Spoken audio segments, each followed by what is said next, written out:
தமிழகம் எங்கும் கிளைகள் கொண்ட Annamal institute of hotel management and hospital management படிப்பில் சேர்வதற்கான அட்மிஷன் நடைபெறுகிறது. மது அருந்தாதவர்களுக்கும் கொழுப்பு கல்லீரல் நோய் ஏற்பட்டு வருவதும் அதன் வீரியத்தால் பலர் உயிரிழக்கும் சம்பவங்களும் நடப்பதாக மருத்துவர்கள் எச்சரிக்கை விடுக்கின்றனர். மது அருந்தாதவர்களுக்கு கொழுப்பு கல்லீரல் நோய் ஏற்பட காரணம் என்ன என்று விரிவாக பார்க்கலாம்.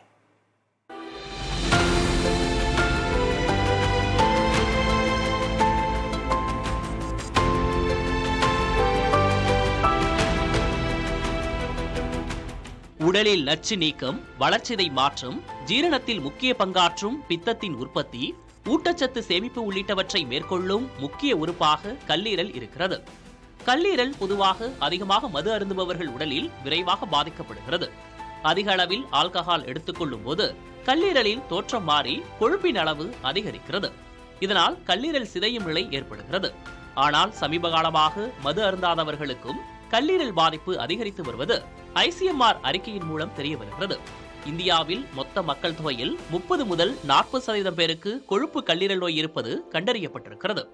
அதாவது இந்தியாவில் 40 கோடிக்கும் அதிகமானோர் கல்லீரல் பாதிப்பால் பாதிக்கப்பட்டு வருகிறார்கள். ஆல்கஹால் அருந்ததுனால ஃபர்ஸ்ட் ஸ்டேஜ் ஆஃப் லிவர் டேமேஜுங்கிறது ஆல்கஹாலில் ஃபேட் நிறைய அக்யூமுலேஷன் ஆகிறது. இதை தவிர முக்கியமான காரணங்கள்னு பார்த்தா நம்மளுடைய வாழ்க்கை முறை.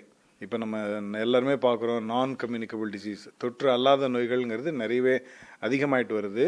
இதில் சர்க்கரை நோய், இரத்த கொதிப்பு, உடலில் கொலஸ்ட்ரால் லெவல் ஜாஸ்தி ஆகிறது, இதை போல் இதை மெட்டபாலிக் சிண்ட்ரோம்னு சொல்லுவோம். இந்த மெட்டபாலிக் சிண்ட்ரோம் இருக்கிறவங்களுக்கு அவங்களுடைய கல்லீரலில் பாதிக்கக்கூடிய முக்கியமான விஷயம் கொழுப்பு உள்ள லிவர் தான், ஃபேட்டி லிவர் தான்.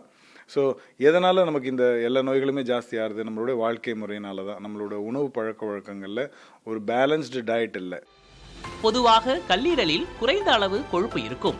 ஆனால் இந்த கொழுப்பின் அளவு கல்லீரலின் மொத்த எடையில் 5 விழுக்காடு முதல் 10 விழுக்காடு வரை அதிகரிக்கும் போது அது கொழுப்பு கல்லீரல் நோய் என்று கருதப்படுகிறது. இது ஒரு தீவிரமான நிலை. இது ஆரம்ப கட்டங்களில் பெரும்பாலும் எந்த அறிகுறிகளையும் காட்டுவதில்லை. ஆனால் கவனிக்கப்படாமல் விடப்பட்டால் கல்லீரல் சேதமடைந்து கல்லீரல் இழைநார் வளர்ச்சி போன்ற கடுமையான சிக்கல்களுக்கு வழிவகுக்கும். கொழுப்புடன் கல்லீரலில் வீக்கமும் சேதமும் ஏற்படும்.